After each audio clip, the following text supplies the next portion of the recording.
welcome to Right Talk, where it is always the right time to Right Talk. I am Catherine Lang. I am the founder of Successful Freelance Writer, and I am your encourager extraordinaire. I am here to let you know that you are a writer and how to get those words done. We're getting started a little late today. I'm having technical difficulties. I'm still learning this whole live broadcasting end of this situation. I'm over at YouTube Live if you are joining me through Twitter, or if you have found the link on Facebook, you can join me now. Just click the link. Just join in the chat. There's a chat section there for you. And say hello. I'd love to know that you're here. I have been writing for over a decade, and I have discovered that along the way, I don't always have the time that I think I need to write. I homeschooled 3 boys. The oldest one is now graduated. He's in college, and so I'm still homeschooling too. And the time and effort that sometimes has to be put on getting the homeschooling done sometimes eats away at the time that I would like to be utilizing to get my writing done. And then there are those times when I sit down to take a break with my good friend Netflix. And Netflix is so kind to just add on the next program and then add on the next program, and then I'll look around and I haven't done anything except watch, Netflix. Or Amazon Prime has been helpful in this endeavor as well. So there's a lot of things that keep me from getting done what I need to get done with my words. Over the next few weeks, we talked the last time we were together about what it takes to get the words written. And I told you that when we walk away from this process, you'll be in a position to create the 50,000 words that you need to finish Nano. Or I say you can get 30,000 words written in 30 days without hurting yourself. That's really what it's about, is getting those words written in that tight amount of time without stressing yourself out, stressing out your family, or stressing or hurting anyone or yourself. And the first thing that we talked about is just defining our why. Why are we writing? Because unless you know why it is that you're putting the words down, you're going to struggle to get the words down. That's whether you're writing a blog, or you're writing a press release, or you're writing a novel or a nonfiction book. Whatever you're trying to craft and create, without knowing why the words are being crafted and created, you're going to struggle. So the first thing that we talked about doing was defining our why and our what of our writing. Today, we're going to talk about schedules, because, we don't think about it often. We're taught from an early age to have a budget for our money. We're taught from a business standpoint to have a budget for our business. And it's always about the finances. We are rarely really pushed to create a budget for our time. But time is the one resource that we have that we can never make more of. We are all given 24 hours a day, 7 days a week. That's it. That's all we get. Every single person on this planet gets 24 hours a day. There is no extensions. And even though some of us feel like we don't have enough time in the day, there's enough time. We're just not budgeting the time correctly or efficiently, or with the priorities that we really want for our lives. I was meeting with some women this week, and one of the challenges they gave me was to think about, what do you really want? Not what's expected of me, not what I have committed to in the past, not even what I wanted in the past. What do I want right now today? And it is that want, what I want right now today, that's going to drive me. I'm going to choose to let drive me. I had another challenge from RJ over in the dojo, and she said that for the next several days, we're to say no, unless it is something that we absolutely want to do. I took that challenge and placed it with that want challenge. So what do I really want? And if it's not something that I really want, then it's okay to say no. That is an important aspect of creating a schedule that works. Knowing the why and the what of your writing is going to allow you to craft a schedule to get that writing done. You're going to be able to make it a priority because it's important to you. There's a reason you're doing it. You're not just writing words to be writing words. With my situation, I've had to learn to try out different types of schedules. Some days I have a schedule that is fixed, and some days it's not so much fixed. But one of the key components to every schedule I've ever created is being realistic about my time. When I first created a time schedule, I just made it up.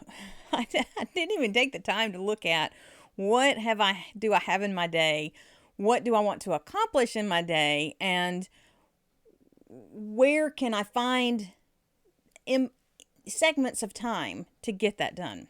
Instead, I just made a schedule. At this time, we're going to do this. At this time, we're going to do this. At this time, we're going to do this. And can you imagine how well that worked? Let's just say it didn't work really well. So I took a week actually, and I wrote down everything I did, every single minute of every single day. Just like you would for a monetary budget, I kept up with how I was spending all of my time. And that included sleeping and eating and everything else, everything in between. And then I took that time record and I made a pie chart. And I filled in the pie chart according to segments like my Bible study, time with friends, time with family, sleeping, and every segment had a particular color. And then I had a very visual representation of my current time spending. And I was not at all impressed. It forced me to be very realistic about how I was spending my time. And once I looked at how I was spending my time, I was able to start making the adjustments, not only that I knew I could make, but that I wanted to make. For instance, with mealtime, I can very easily spend an hour for every single meal between prepping, cooking, and cleaning. However, when I recreated my meal schedule, I didn't put down specific meals that we were going to have or specific sides that we're going to have. All I know is that we're going to have an entree and a side. And the entree is either going to be a chicken, a pork, a beef, a fish, or a pasta. See, I have 10 main entrees, lunch and dinner entrees that I have to make every single week. And by knowing it's going to be chicken for lunch and beef for dinner, I can have a better understanding of how to utilize my time. And when I get up in the morning, I can prep both meals and save 30 minutes for my prep work and my clean time. So I save a little bit of time. When I looked at my time budget realistically, it allowed me to begin to craft something that was going to work for me. It's going to allow me to take segments of my day that would normally go somewhere else and to begin putting it towards my writing desires. I also made a commitment to get up earlier. And by earlier, I get up at 4 a.m. most mornings. And here's the thing, I'm not a morning person. I did not come out of the womb a morning person. I came out of the womb very much a night owl. I wanted to stay up. My husband is even more of a night owl, and he said the only time he ever saw the sunrise was when he was going to bed. I wasn't quite that bad, but I was really close. I found that when I committed to getting up at the same time every single morning, I quit having to use an alarm clock to get me up. Even at that 4 o'clock in the morning time, I get up automatically. And I do it because I have a routine that I go through at night. I go to sleep, and then my body's ready to go in the morning. But by getting up at this 4 o'clock time, I am really able to accomplish a full half-day work before anybody else gets out of bed. That means I've accomplished more in that 4 hours than I would have normally accomplished in my entire day most of the time. Once I start dealing with the kids and the meals and the phone calls and the social media. But that time of hour worked for me. So that's another part of me looking at my time realistically. So that's the first thing you're going to do when you're making a schedule that works for you. Is you're going to look at your time realistically, not my time, not how I do it, but how can you do it in a way that's going to work for you. The second thing is to plan downtime, because when I made that first schedule, every single second of every single day was just jam-packed with activities and actions and chores and expectations. And I crashed and burned hard with that first schedule. So I learned that I need to schedule time to read. I need to schedule time to have coffee with friends. I need to schedule time that's just nothing. Just nothing. I don't have anything in this time, and I'm not going to put anything in this time. If I have a block of time scheduled for nothing, nothing gets scheduled in that block of time. It is important to have the downtime because it allows me to get through the relaxation things that are piling up. I mean, how many books do you have in your shelves right now that you've promised you're going to read, but you never find the time to read them? Well, if you schedule your downtime, you will have the time to read them. But I also have blank times in my schedule, and it's important to have those blank times because unexpected things are going to happen. So if I know that normally we eat at 12, and from 12 to 1, I don't have anything scheduled, I'll leave that unscheduled. Because I also know that after lunch, something almost always comes up. So I have that time right there scheduled in that I can adjust things into. Making a schedule that works isn't just about finding time for your writing. It's about making time work so that you can write. You have 24 hours, and you're going to have to figure out how to make those 24 hours work in a way that works for you. Because if it doesn't work for you, you're not going to use it. The fourth thing that I'm going to tell you I do is I stay focused on making sure that I budget my time, that I use the time that I've budgeted. The best example I have is checking accounts. My husband is meticulous about writing down in his register. I know that when we check out, wherever we're checking out, he's going to take that extra 1, 2, 3 minutes, however long it takes him, not just to write down the time that he spent, but to subtract from the balance that he had. My older son and I are not quite as meticulous. I'm more meticulous than my older son, but my older son is learning that he has to be meticulous about keeping up or he doesn't have a clue how much money is in his account. Well, the same holds true when it comes to our budgeting schedule for our time. If I'm not keeping up with how I'm investing my time, then I'm not going to know how much time I've got or how much time I've wasted. When I don't have my schedule and to-do list sitting next to me, and I haven't the last couple of days, then I don't get nearly as much accomplished as I do on those days when I remember to print it out and post it next to me. When I post it next to me, I know, okay, at this time I'm going to go take a break from sitting at the computer and I'm going to go clean for a little bit. And I know what I'm going to clean because it's on my to-do list.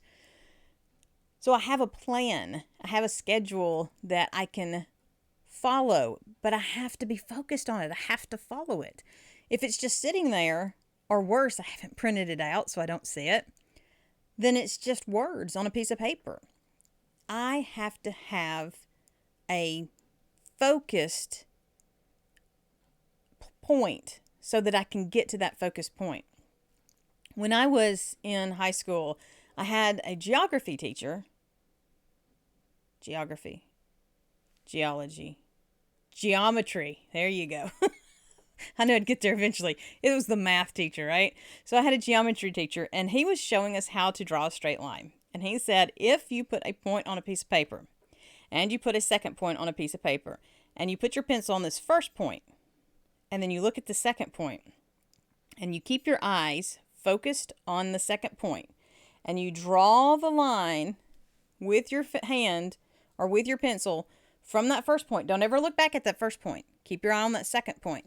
If you draw the line using that second point as your focus, you'll draw a straight line. Your focus makes the difference.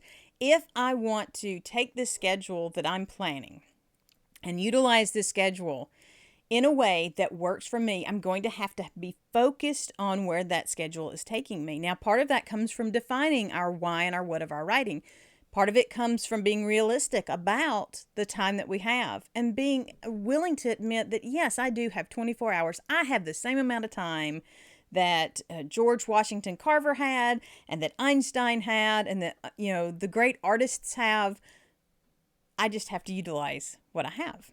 And when I have that focus on my schedule, then I'll be in a position to utilize that time the way it needs to be utilized. Instead of scheduling generic things, I schedule specific things. When I'm scheduling my writing time in the morning, I specifically have something I'm going to work on.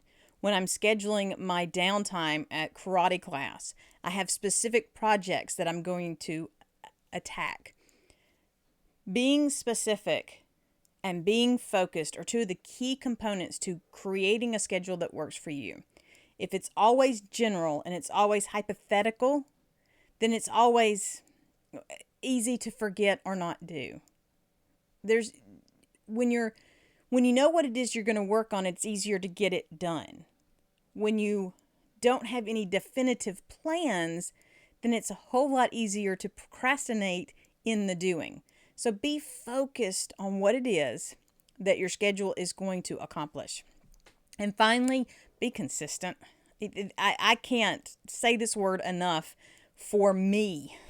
I need to remember I have to be consistent in pursuit of whatever it is that I'm attempting to do. And that includes words. If I don't write every single day, then I won't get it written. If I make a point to write every single day and I record what I'm writing and I time how much time I'm spending on that writing, then I get it written. I am very flexible in where I can write, and I'm flexible because I have to be. Because of my schedule, because of my life, because of my children, because helping out with others. But because I have a schedule that works for me, and that includes the ability to be flexible in those times, I am consistent in writing wherever I end up. I expect to get something written if I'm going to be in one position, one place for more than 10 minutes. And because I expect to get something written in that amount of time, I get something written in that amount of time. I am also learning that it is going to be a struggle sometimes to meet up every expectation that I have. But, and here's the key, there's always that but, right?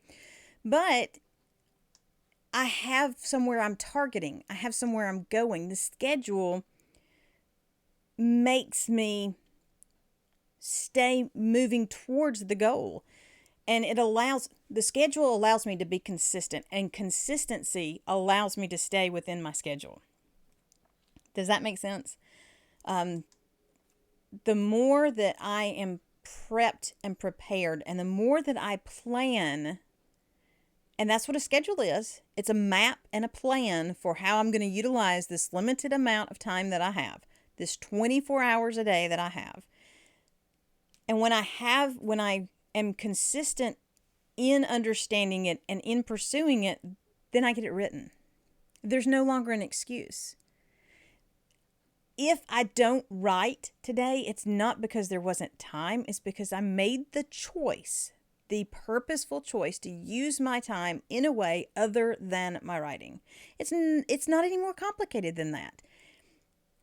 If I want to be a writer, if you want to be a writer, if you want to write a book, if you want to get blog posts on your website, if you want to produce freelance articles for newspapers, the only way you're ever going to do it is if you write.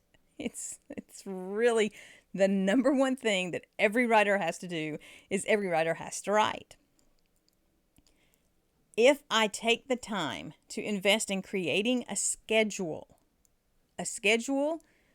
dictated by my realistic expectations and my realistic requirements in my day, because there are things I have to do other than just writing. Even in National Novel Writing Month, there are things that I still have to do.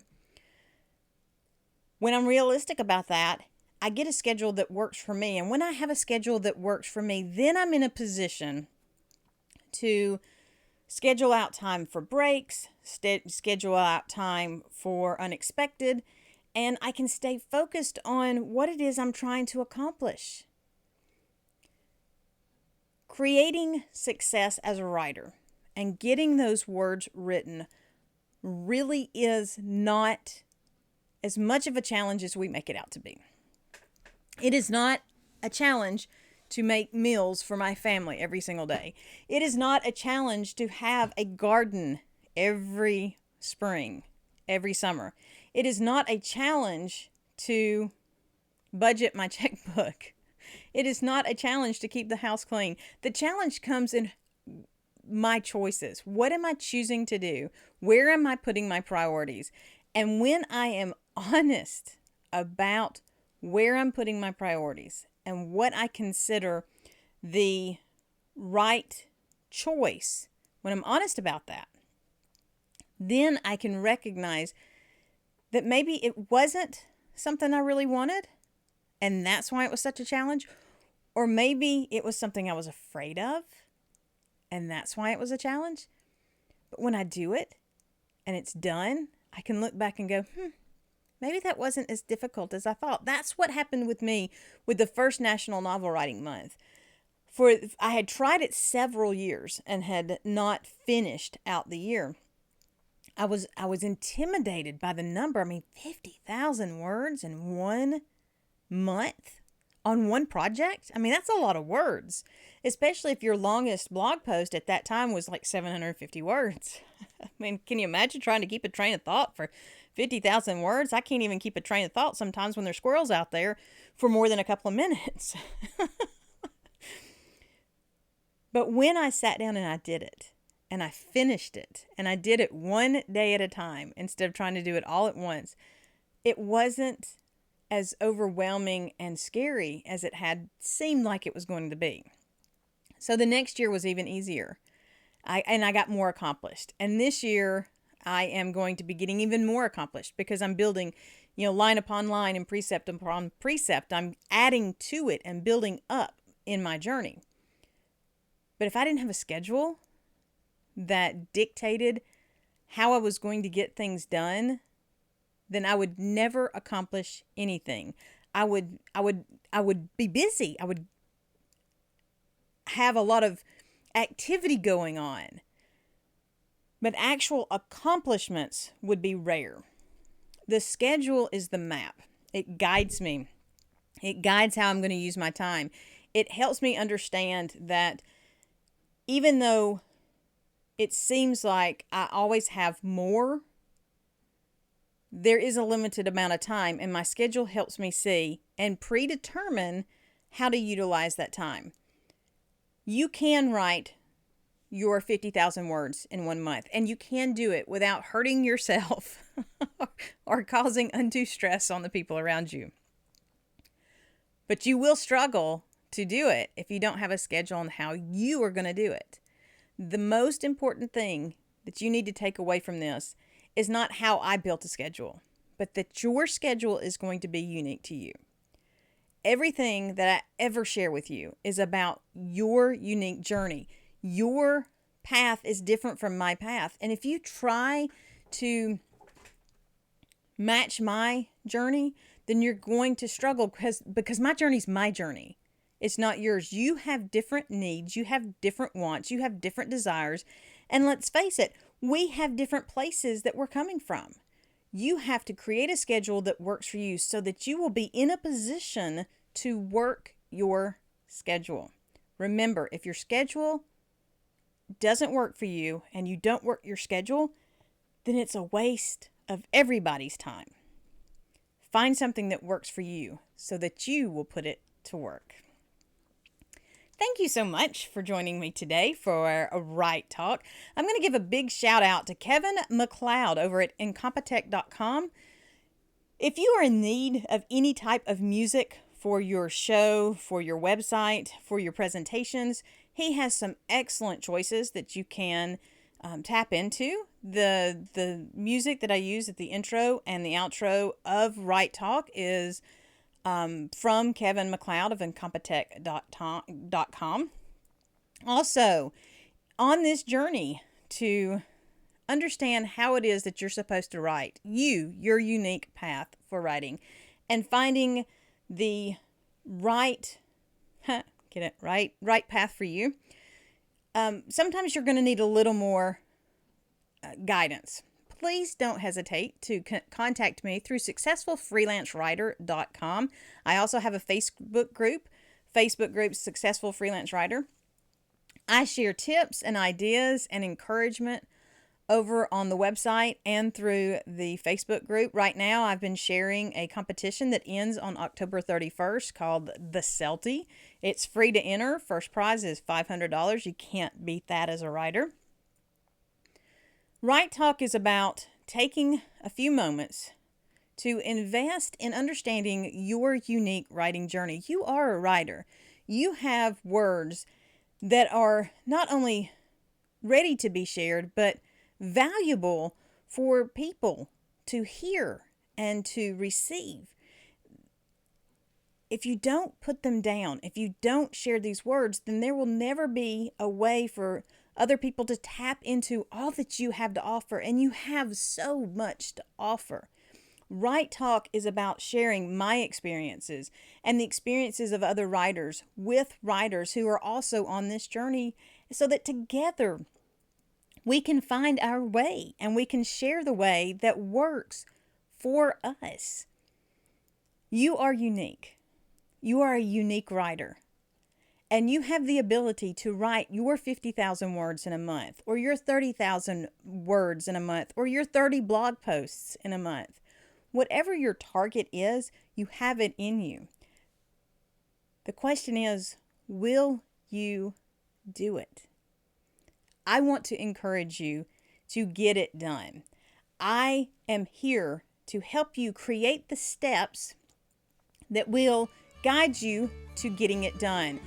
If you need a pep talk or a blockbuster party, please connect with me at katherinelang.com/consult. Until next time, remember, it's always the right time for Right Talk. Right on.